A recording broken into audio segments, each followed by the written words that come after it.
안녕하세요. 랑크입니다. 이번 이것저것에서는 양자와 고전 컴퓨팅에서 하는 코딩의 다른 점과 비슷한 점들을 알아볼 텐데요. 양 분야에서의 경험을 토대로 수박 겉핥기식으로 좀 심플하게 알아보는 시간을 가지도록 하겠습니다. 여기에서 고전 컴퓨팅이라고 하면은 양자 세계에서는 우리가 지금 사용하는 컴퓨터가 고전 컴퓨터입니다. 네, 들어가 보겠습니다. 예, 목차인데요. 처음으로 고전 프로그래밍에 관해서 알아보겠고요. 그다음에 머신러닝에 관한 프로그래밍, 그리고 양자에 관한 프로그래밍, 그다음에 다른 점과 비슷한 점을 요약을 해 보도록 하겠습니다. 우선 고전 프로그래밍인데요. 제가 고전 1.0으로 써 놨습니다. 이 1.0이 어떤 프로그램이냐 하면은 이진법식 전류 기반의 하드웨어를 이용해서요. 소프트웨어 회로, 우리가 말하는 코딩이나 프로그래밍이죠. 소프트웨어를 개발하는 방법입니다. 이 소프트웨어 회로는요. 하드웨어로 전류를 보내서 이 통과 유무를 제어하는, 통과를 했을 때는 1이고요. 통과가 안 됐을 때는 0입니다. 이거를 제어하는 방식입니다. 그리고 이 코딩의 계산 방법은요. 이진법식 0 또는 1 기반이고요.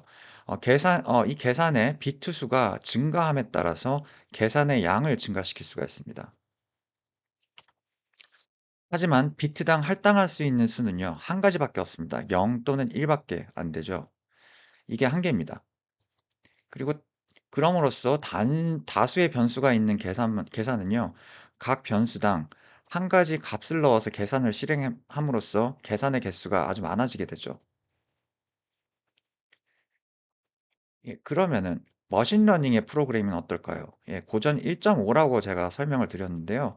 이 고전 1.5는 이진법식 전류 기반의 하드웨어를 그대로 이용하게 됩니다. 그리고 회로, 저희가 말하는 소프트웨어 회로죠. 소프트웨어 회로는 뇌구조형 회로를 만드는 방식입니다. 이 뇌구조는 뉴럴 네트워크 서킷이라고 하는데요. 이 뉴럴 네트워크를 만들어서 개발을 하는 방식이죠. 이 계산 방법은 비트를 사용하는 고전과 동일합니다.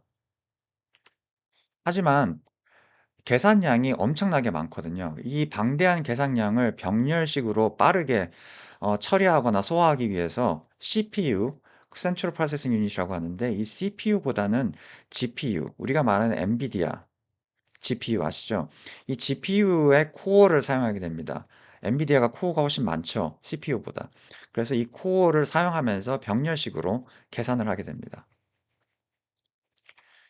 그렇지만 이 계산의 한계는요, 비트의 한계로서 고전 컴퓨터와 동일합니다.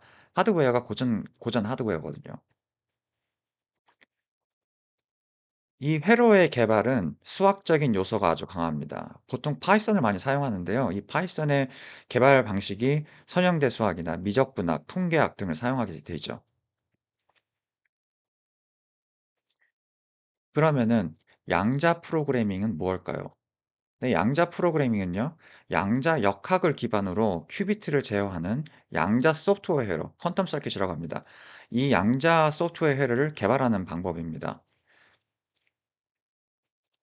이 양자 회로는요, 큐비트들이 얽힌 상태이고요.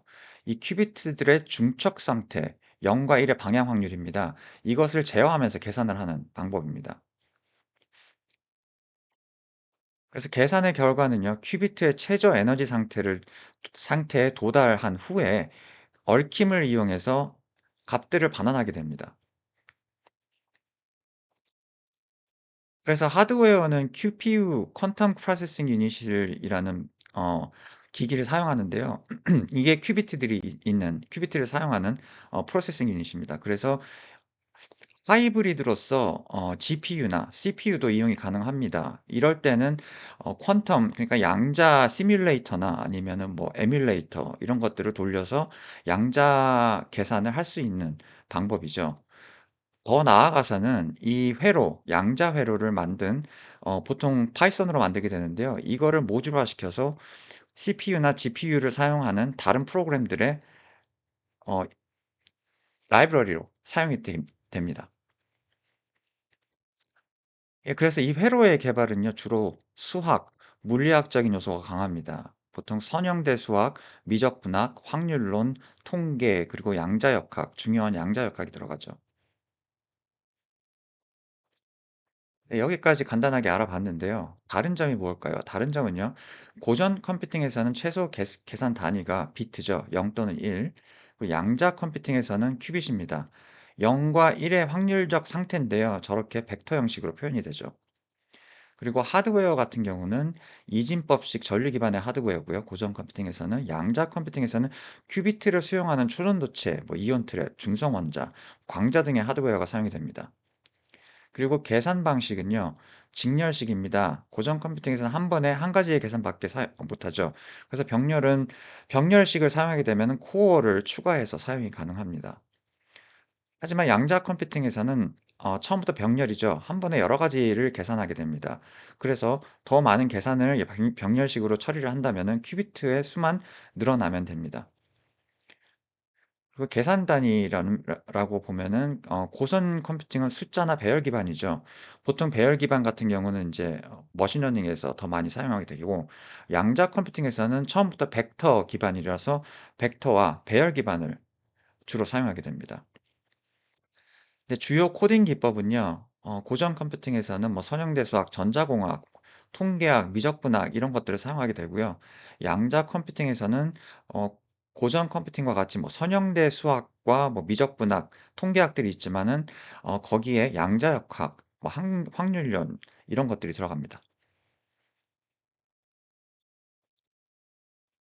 예, 비슷한 점을 보면은요. 고전 컴퓨팅의 개발 방식은 비트를 제어하는 소프트웨어 회로, 즉 프로그램을 개발하는 거죠. 양자 컴퓨팅을 보면은 큐비트를 제어합니다. 그래서 큐비트를 제어하는 양자 회로, 소프트웨어 회로를 만들게 됩니다. 그래서 회로를 만드는 방식은 같습니다. 그리고 계산 트리거인데요. 이 계산은 어떻게 진행이 되냐 하면은 고전 컴퓨팅에서는 전류를 통과시켜서 확인되는 값을 계산을 하게 되고요. 양자 컴퓨팅에서는 중첩 상태에 있는 큐비트들의 영향을 주면서 확인되는 값들을 계산하게 됩니다. 예, 그래서 어떠한 외부적인 영향을 주면서 확인하는 그 비슷한 환경이 되는 거죠. 그리고 개발 환경을 보시면은 고전 컴퓨팅에서는 여러 가지 언어가 존재하죠. 하지만 이 파이썬도 그중에 한 가지이고요. 여러 가지 라이브러리를 불러와서 개발하는 방식입니다. 양자 컴퓨팅도 다르게 없어요. 보통 파이썬으로 개발이 되고 라이브러리 등을 사용하면서 개발하는 방식으로 비슷합니다. 결과 확인 방법을 보시면은 ML의 경우는 에포크를 사용해서 정확도 등을 값을 보면서 결과 확인을 하죠. 이것도 양자와 비슷합니다. 이터레이션이 있죠. 이터레이션당 반환되는 오류율 뭐 이런 것들을 보면서 결과 확인을 합니다. 양자에서는 오류가 아주 높기 때문에 지금 현재 상황에서는 이터레이션당 오류율을 체크하는 게 가장 흔한 방법입니다. 그리고 모듈화, 예. 뭐 코딩하시는 분은 다 알겠지만은 고전 컴퓨팅에서는 개발된 코드는 모듈화가 가능해서 다른 앱에도 재사용이 가능하죠. 양자 컴퓨팅도 같습니다. 이 개발된 코드, 즉 알고리즘이죠. 이거를 모듈화를 시켜서 다른 앱에 재사용이 가능합니다. 네, 이렇게 이번에는 고전과 양자 코딩의 다른 점과 비슷한 점들을 간단하게, 예, 알아봤습니다. 네, 유익하셨으면 하네요. 다음에 더 나은 주제로 찾아뵙겠습니다. 좋아요나 구독 꼭 부탁드립니다. 감사합니다. 랑크였습니다.